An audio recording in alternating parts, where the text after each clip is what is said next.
বড়োলেণ্ড বিচাৰি আকৌ উত্তাল প্ৰতিবাদ নিখিল বড়ো ছাত্ৰ সন্থা NDFB প্ৰগতিশীল আৰু পিপুল জইণ্ট একশ্যন কমিটিৰ প্ৰতিবাদত কপিল ৰাজ্যৰ ভিন্ন প্ৰান্ত বাক্সাৰ বৰমাত ৰাষ্ট্ৰীয় ঘাইপথ অৱৰোধ কৰি প্ৰতিবাদ একজোট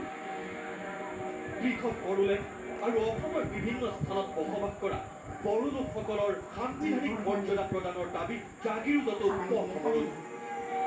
প্ৰতিবাদকাৰীয়ে পথ অৱৰোধ কৰি সৃষ্টি কৰে উত্তাল পৰিস্থিতি আমি 5 ঘণ্টিয়া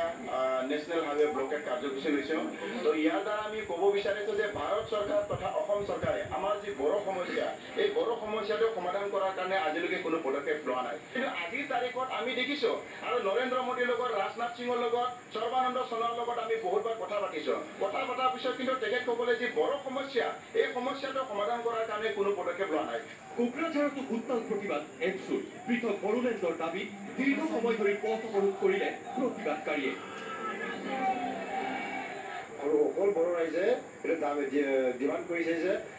আলোচনাখন জলদি মানে শীঘ্ৰে আৰম্ভ হ'ব লাগে আৰু সমস্যাটো জলদিকে সমাধান হ'ব লাগে একেদৰে দুধনৈ গহপুৰ ওদালগুৰি গোগামুখতো পৃথক বড়োলেণ্ডৰ দাবীত উত্তাল প্ৰতিবাদ সাব্যস্ত কৰিলে একজোটে ব্যুৰো ৰিপৰ্ট নিউজ লাইভ